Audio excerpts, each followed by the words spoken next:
Imagine working in a cramped, hot environment, breathing in toxins on an unstable structure, and health procedures are overlooked. Many popular companies exploit their workers to work in unbearable conditions like that. The worst part is that because they work in such conditions, they don't have basic human rights to change and fight for the system and are underpaid for it. My speech is to convince you all to boycott these brands and share alternative ways to continue buying affordable clothes to your liking. Your favorite brands use foreign countries and their citizens for their unbanned laws of child labor and lack of human rights. Brands like Shein, H&M, and Temu, while Zara is pricier than their competitors. Shein has their workers work 72 hours per week. Their pay rate is low, paying their workers per price of clothing rather than paying them hourly. H&M implies forced uncompensated overtime, wage theft, and inadequate grievance mechanisms.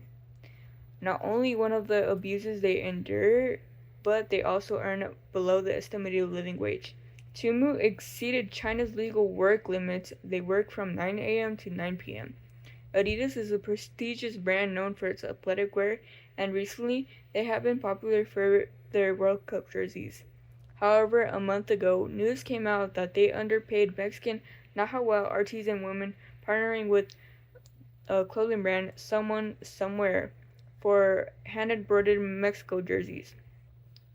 Not only are your clothes from human exploitation, but your clothes could go into landfills.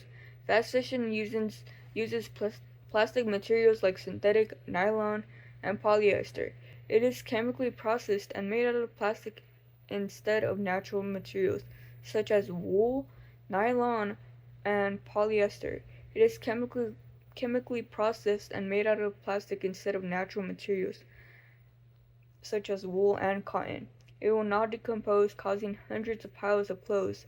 Red flags to avoid if your clothes are made from exploitative labor is if the tags say made in a specific country where they allow human labor, or if the brands are hiding their supply chains.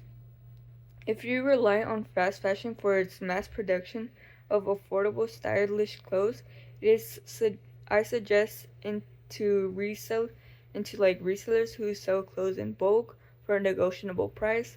There are warehouses where they give you an entire crate filled with clothes that sell clothing per piece for a low price. Or something very common is thrift shopping. Not only do you shop on a budget, but many people also develop a unique style. I recommend I recommend shopping for small businesses around your area, and there are a lot of thrift shops in our cities. And garage or yard sales have are accommodating too. I personally get all of my clothes from flea markets, and to be honest, I have clothes that are cheaply made or obviously made from exploitation. But I don't buy those clothes directly from a company, and I never throw them away. If one day they do rip, I just upcycle them or do a patchwork with them, and it's a new clothing piece. Analyzing everything, please be mindful of the clothes you are buying. We live in a world where everything is so easy to buy rather than appreciating hard work or when there are designers that wish for people to see their art. And this is our only home. So we should also be very mindful of have empathy for people who sacrifice themselves for our accommodation and animal life. This ecosystem is being destroyed. Thank you so much. And the sources I got are fast fashion. How does the clothing harm the environment? Better Planet Education from betterplaneteducation.org UK. And that is it. Thank you for my persuasive speech. Is there any questions? No, you did good. Thank you so much.